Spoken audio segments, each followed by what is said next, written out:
Chegou agora? Rola iniciativa então. Se você é daquele que gosta de jogar com um bruxo, fazer pactos para conseguir seus poderes, esse vídeo aqui vai dar uma mãozinha para você dar um upgrade aí nos seus poderes aí. A gente vai falar hoje de 10 itens mágicos aí para os bruxos, ou os famosos warlocks, né? Como você preferir, em português ou em inglês, você que sabe. Beleza? Então, fica ligado que a gente vai trazer 10 itens bem legais que aumentam aí os poderes do bruxo aí durante a sua campanha.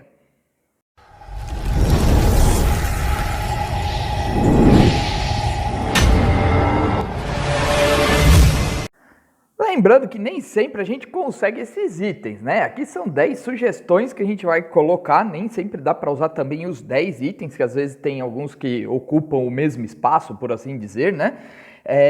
E o mestre também tem a palavra final, né? Se você vai encontrar ou não. Mas você pode ter em mente aí de juntar umas pecinhas de ouro aí e de repente procurar numa cidade grande para ver se você consegue comprar algum desses itens, né? É legal combinar com o mestre, que daí o mestre também prepara desafios aí à altura tendo esses itens mágicos, ou de repente até uma busca por um desses itens mágicos, beleza? Então não é sinal de que você vai pegar a listinha bonitinha e vai, como se fosse no supermercado, comprar todos eles, tá bom? Então fica ligado aí que a gente vai explicar os 10 itens mágicos que a gente tem aí pra vocês. Bom, o primeiro já é o mais difícil, acho que, dessa lista, que é a ametista Lodestone. Ela é do livro do Fizban, então não é do livro básico do D&D, tá bom? Mas ela é uma das aí que o mestre pode considerar mais difícil ou de repente ele pode fazer que seja uma busca, tá? Por esse item mágico. Essa ametista é uma rocha do tamanho de um punho que infunde aí você com uma habilidade de manipular a gravidade, como o dragão ametista ocorre. Então por isso que ela tem que ser conversada aí para você poder ver se você vai ter aí para o mestre poder adaptar bem, tá? Ela tem 6 cargas e por carga você pode fazer uma ação bônus para voar. Você vai poder voar na velocidade sua de caminhada.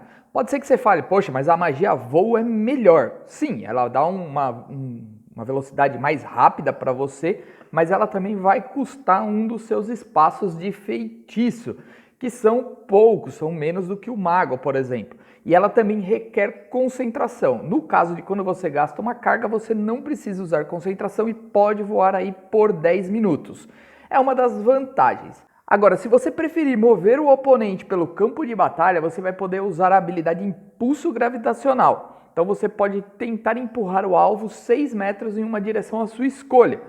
E por fim, você pode gastar 3 cargas para lançar gravidade reversa, né? Ou inverter a gravidade também, como é conhecida a magia. E esse feitiço normalmente não está acessível ao bruxo, então seria uma grande vantagem porque ela é uma magia de 7º nível. O próximo é o Bastião do Guardião do Pacto. Ele é muito bom para o bruxo porque ele vai aumentar as suas jogadas de ataque de magia e o seu CD de salvamento de magia, de acordo com a sua raridade. Ele pode chegar até um bônus de mais 3. Aumentando o seu CD de salvamento de feitiço ajudará a garantir como magias como padrão hipnótico fique mais difícil da pessoa resistir. Enquanto isso, ele ainda melhora as jogadas de ataque de feitiços aprimorados, como por exemplo, Explosão Mística ou Eldritch Blast, né? Ainda a vara tem outro benefício, que uma vez por descanso longo e como uma ação, você pode restaurar um espaço de magia de bruxo, ou seja, um slot seu. Só melhor explicando isso, não é que ela recupera um slot no seu descanso longo. Após um descanso longo e você usou algum espaço de magia aí durante a sua aventura, durante aquele dia, você pode usar uma ação para fazer com que o cajado restaure esse espaço aí durante o dia. Ou seja, você consegue recuperar uma magia mesmo sem ter descansado, tá bom? O terceiro é o Bell Branch, né? Nada que seria uma tradução literal aí, um sino de ramos ou algo assim, tá bom? Ele precisa de sintonização, tanto por druida quanto para bruxos. Ele não é um item mágico muito poderoso, mas ele pode te ajudar a evitar você ser surpreendido. Ele não é muito bom para missões furtivas, né? Devido a ser um sino e tudo mais, né? Então não é muito silencioso.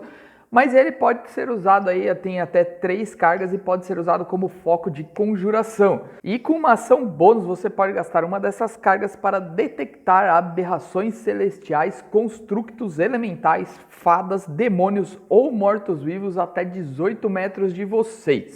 O constructo é uma vantagem, pois detectar o mal e o bem não consegue detectar esse tipo de ameaça, né? Principalmente porque eles podem ficar escondidos aí à vista de todos os imóveis e você não conseguir distinguir ele de uma estátua ou coisa parecida.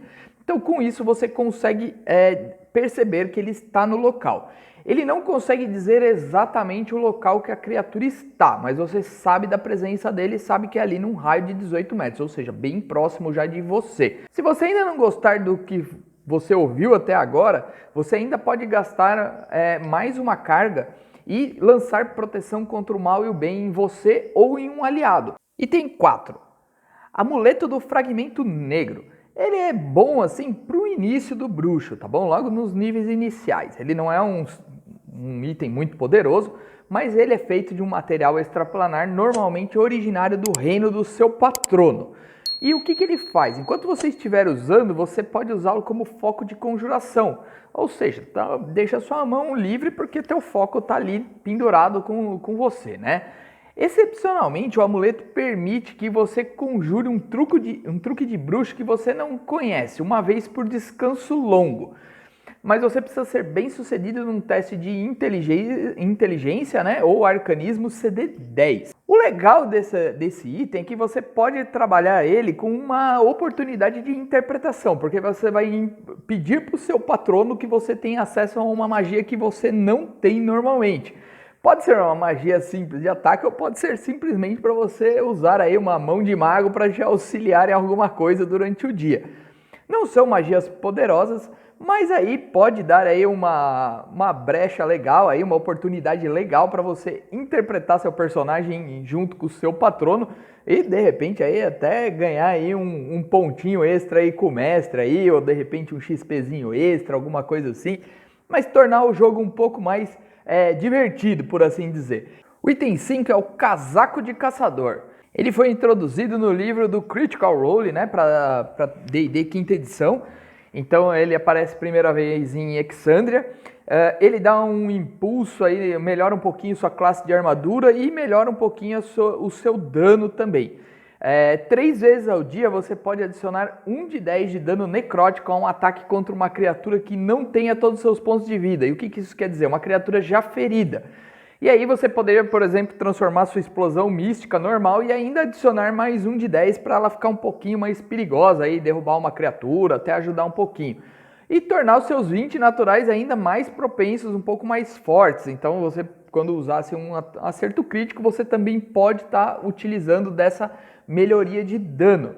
O 6º é o Anel de Estrelas Cadentes. Eu achei bem legal, é um anel de prata incrustado com pedras azuis e roxas.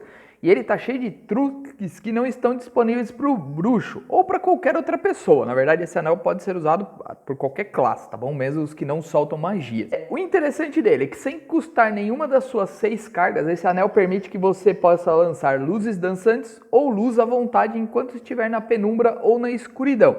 Então é bem útil para você iluminar dungeons ou locais que você estiver entrando. Além disso, por uma carga você pode lançar Fogo das Fadas, que também é um feitiço que normalmente não está disponível para o bruxo, a não ser que ele sirva um patrono férrico, né? É interessante que você pode utilizar essa magia, principalmente em locais escuros, e ter aí uma vantagem tática, por assim dizer. O melhor poder dele é que você pode invocar Ball Lightning e Shooting Star, que são poderosos efeitos mágicos que dão dano. O Ball Lightning você pode usar 2 cargas e criar até 4 esferas de relâmpago, que ficam próximas de você e você pode invocá-las em espaços vazios. E pode deslocar até 9 metros em cada turno, sem que ela passe de 36 metros de você. Você pode se concentrar e manter isso por 1 minuto. Quanto mais esferas você criar, menos dano elas dão.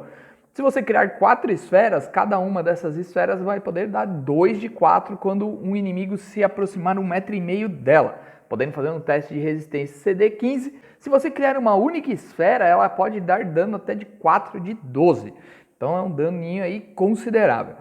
E estrelas cadentes, né, que seria, você pode gastar de 1 a 3 cargas como uma ação. Para cada carga que você gasta, você lança um ponto brilhante num local, até 18 metros de você, e aí dentro desse cubo você pode fazer até 15 fits, né, originado do ponto.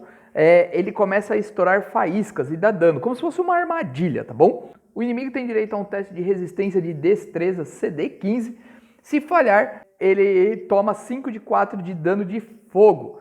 Se passar, ele ainda toma metade, ou seja, você poderia como se criar uma armadilha, né? Você sabe que está sendo perseguido, ou se você quiser proteger um lado seu, você pode colocar essas armadilhas para quem se aproximar por ali tomar esse dano. Sétimo, Cajado do Poder. Esse é bem clássico e serve praticamente para qualquer invocador de magia. Quando você estiver sintonizado com o cajado, você vai ganhar um bônus de mais 2 nas suas jogadas de ataque e dano feitas com ele, assim como sua classe de armadura, testes de resistência e jogadas de ataque de magia. Então seu cajado se torna uma arma bem interessante. Além disso, ele possui 20 cargas que podem ser usadas para alimentar vários feitiços. Vários deles normalmente não estão disponíveis para o bruxo, incluindo, por exemplo, Globo de Invulnerabilidade, Mísseis Mágicos e Muralha de Força. Esse item é claramente valioso para qualquer conjurador que se sintonizar com ele, mas o bruxo acaba se beneficiando um pouco mais aí dos poderes dele. Oitavo, Boneca Falante. Não é um item mágico que você fala, nossa, vou fazer aquele estrago, vou derrubar um boss com ele. Com certeza não, tá? Ele não tem esse tipo de poder, mas ele serve aí para você de repente num roleplay assustar amigos e inimigos, mas ele também pode ser utilizado para você dar pistas.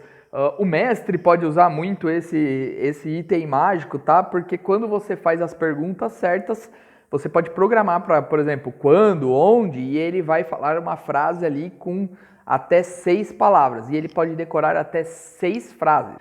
Ele tem mais uma utilidade aí, talvez até para os mestres, aí eu acho que ele encaixaria melhor. O nono é o Cajado do Viajante. Ele é muito raro, requer sintonização com o conjurador, mas eu acho que é um cajado que pode ser muito importante para o seu personagem, e ele pode ser utilizado mesmo em níveis mais avançados para ajudar. Principalmente quando você está explorando masmorras, né? Primeiro que o pass-wall pode facilitar bastante sua vida, de repente num labirinto ou algo assim. Você pode atravessar uma parede ou algo do tipo. O teletransportar, você poderia levar o grupo todo para o seu destino. Ainda nós temos Passo Nebuloso, que também pode estar te ajudando, ou Piscar, colocar fora do alcance de magia de seus inimigos ou até mesmo te ajudar em alguns combates. E se ainda você não estiver satisfeito com essa magia que você tem, você ainda pode usar banimento para mandar os seus problemas para bem longe, né? No caso mais aí de extras planares, né? Nesse caso a magia funciona melhor. Então você poderia ser muito útil, principalmente para locomoção, logística, e além disso ainda tem uma utilidade em combate que pode ajudar você bastante. A vantagem de cajados, varinhas, coisas desse tipo é que você pode ter mais de uma. O único momento é que você precisa trocar elas, né? Uma tá guardada, tirando, sacando, né? Uma delas, mas você pode ter mais de uma ao mesmo tempo. Essa é a grande vantagem desse tipo de item mágico. E o 10º item é 2 em 1, né? Você pode escolher um ou outro, ou ter os dois, né? Sabe Deus. Varinha de bola de fogo e varinha de relâmpago. São muito úteis, né? Pela sua razão óbvia de combate, de destruição. Cada varinha possui 7 cargas, elas se recarregam, né, após um dia. Ela pode recarregar aí até um de 6 mais 1, conforme o descanso, e você pode soltar por uma carga ou bola de fogo ou relâmpago de 3º nível, ou utilizar mais cargas para aumentar o dano que você pode dar logo no seu ataque. Quando a última carga é gasta, você corre o risco dela se desfazer em cinzas. Mas mesmo que você economize sempre a carga final, que você sempre deixe uma para daí ela recarregar, você teria aí a possibilidade durante o dia de usar 6 cargas, ou seja, 6 feitiços extras para o bruxo durante o dia de combate.